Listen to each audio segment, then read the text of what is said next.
Pull the string, pull the string! Scoodly, wow, wow, wow.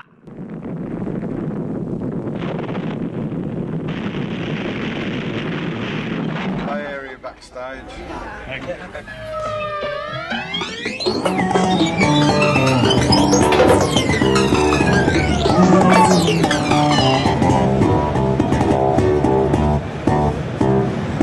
To play. Nice of you to come. And I paid that band to play really loud during my solo bit. Especially the drummer. I'll play a little and then I'm going to invite Sterling up to join me because I'm not so much of a solo player. Like to jam with other guys though. Yesterday I played some Peter Gabriel excerpts and people liked it, so I might do one of those. I was mentioning that this the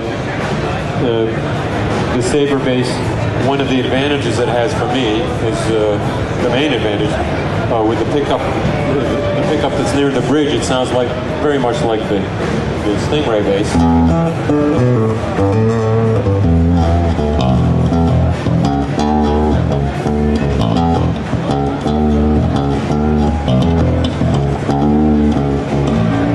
But I could switch to the neck pickup, which the Stingray doesn't have, and in a very nice humbucking way, a new way that has no hum, it gives me a mellower sound. I'm not sure you can tell with this PA system, but believe me, in a recording or in a concert you would hear.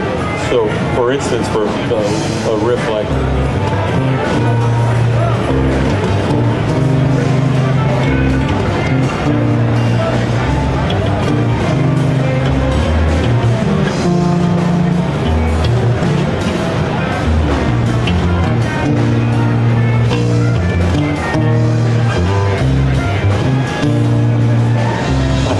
Because in the Peter Gabriel, anybody see Peter Gabriel's show when we did it? Oh, quite a few of you. Great. It was great revisiting the So tour. And this piece is the only one that we start with just the bass alone. I play that riff, and there's some pressure, but I've been doing it since the 80s when it got written, so I don't have problems with it. And one night, one of the guys told me, you know, we always watch you to see if you're going to flub any notes and make any mistakes. And after he told me that, I started thinking it. So just now when I did it, it was good, and then I did screw up a note. Here among us, it doesn't matter, but boy, at the big concert, and as soon as they told me that, it was never the same again. I wasn't sweating, but I was like, I'm looking around, I realized there's no one playing in this whole building but me.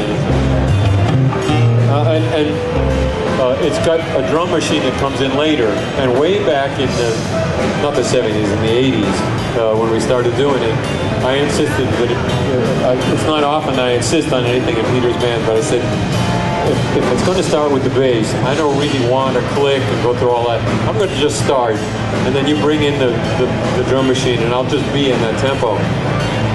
So it was a little extra challenge that more in the 80s for me. By the time it's 2012, I think I got that tempo. So I think that is that tempo. You can tell from the bass part.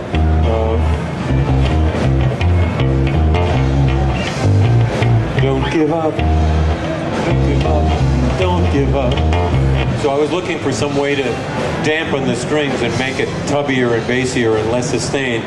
And usually I use foam rubber or whatever's around. What was around were diapers. So perhaps some of you have heard this story, but I had, in my ignorance, I had stuffed all of the bass cases full of diapers because I thought maybe they don't have them in England.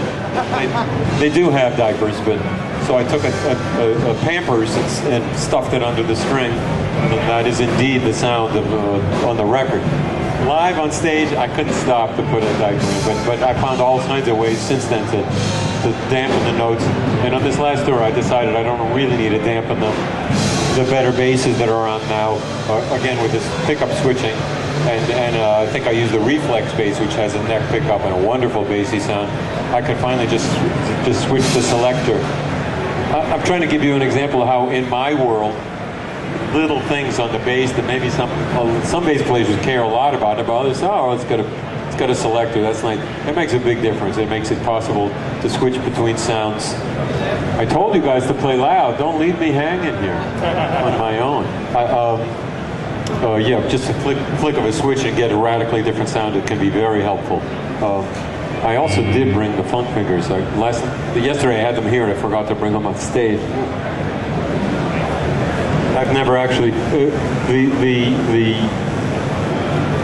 bass like this I had on Peter Gabriel's tour last October was not exactly this one. It was a fretless, and I only used it for the piece Sledgehammer, where I could really reproduce the sound I got on Sledgehammer. So I haven't played the fretted one until here at the show, and it's been very nice. Consequently, I'm not sure how much I need to turn the treble down, because when you're playing a bass with a bunch of sticks, you really need to ease up on the treble. That's one thing I can teach you, that's for sure. I'm going to turn the volume down now, because I don't have the sound guy who's familiar with everything I do.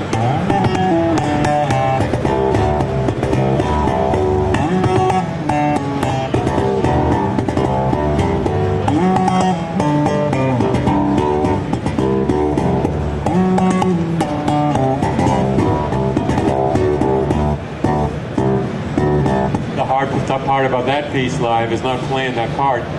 It's spinning, doing the turns. Those of you who see the show with Peter, playing the right part while you're spinning around, especially after the first 2 or 3 turns. That's.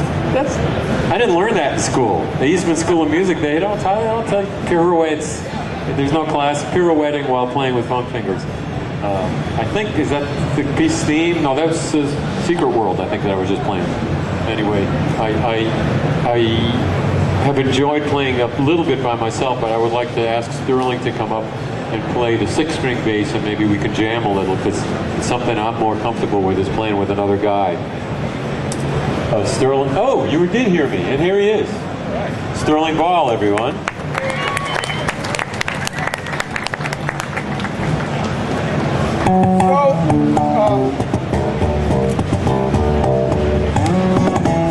I'm really, I figured it out, I added wrong yesterday, but Tony Levin's been part of our family for 29 years now. And I wanted to point out that all of the artists we work with, there's no contract. Because I don't want a contract to be the thing that makes them want to use our product. I want our performance. And so what you guys are going to see right now is the formal renewal of our contract for the year. Done deal. It's a funk contract. Funk finger contract. This is where I get to get humiliated on YouTube too for the rest of the year. What are you doing playing with Tony Levin? Not the case at all. Sterling is a very good player and has more technique, in fact, than me. That's not so. He'll be playing the lead part. What instrument are you playing? Is that the 6-string bass? I'm playing the silhouette bass.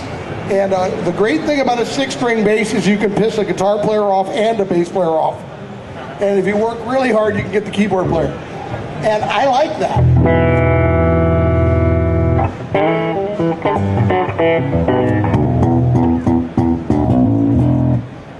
What key you want to do it in this time? E will do. Okay. Nobody gets tired of E. You can deal with another jam in E, I think. They're screaming for E.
just tell me a little about what you guys had in mind when you did this? I know you didn't personally do this.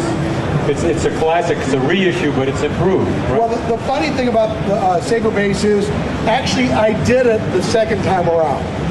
Leo did it the first time, and when we bought Music Man... Leo Fender.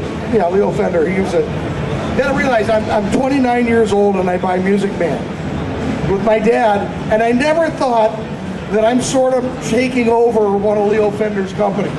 I was too excited and too stupid. It wasn't that until later that I said, what the hell was I thinking? You know, so I got to create with Dudley Gimple. Is Dudley here? Where's Dudley? And for 29 years, Dudley and I have been designing guitars and basses, but my son Scotty and Dudley did this one the third time. So I did the second time, and the funny thing is I said I wouldn't reissue it. I said hell would have to freeze over. And because I like doing stuff like that, they made this bass just killer. So it's great to be wrong. I love being wrong because I actually can't wait to get that trans white one home. I like the idea of a classic instrument that's been reissued with all the quality that it had before, but with some of the little problems fixed or with the little improvements. In my world, that works really great. I still have some of the old instruments, and sometimes you got a sound that you really like, but it's got a little hum. It's actually, maybe live it's okay, but you go to record with it and it's a drag. People don't like it, so it's been very useful for me. You have our patented silent circuit, which makes a single coil pickup quieter than a humbucker. And we've used it in guitars. This is our first application with a bass. And it really does, especially when you get into some of the split coil things, it's silent, which is kind of nice. Can I tell a little story about the way when I set my basses up? I don't set the basses up. I'm very comfortable playing this, but kind of whatever was set up would be fine with me. I just kind of playing a bass player way I play the low notes. So I was on this tour with John Petrucci, who doesn't hear me, but he's like, "Hi, John." Oh, okay. I'm not talking about you, John. If you guys ever get a chance, he's a nice little Italian boy from Long Island, and he's got this band called Dream Theater. So we're touring together, and one night in a group called Liquid Tension Experiment. One night the keyboard rig completely broke, and the keyboard player, Jordan Rudess, went over and started playing guitar. And I must have picked up the stick, and John came over and played my bass. And John plays bass, and I had heard him play. How you doing, Jacob?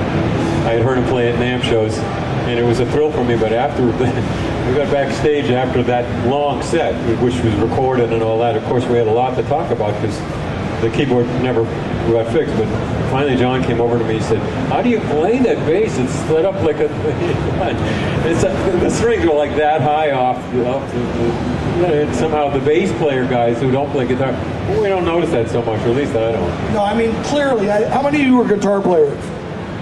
Okay, well, obviously, bass players are tougher. You say that because there are not many of them. But do you find, you really are much more in touch with other bass players than almost anybody.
Humanoid.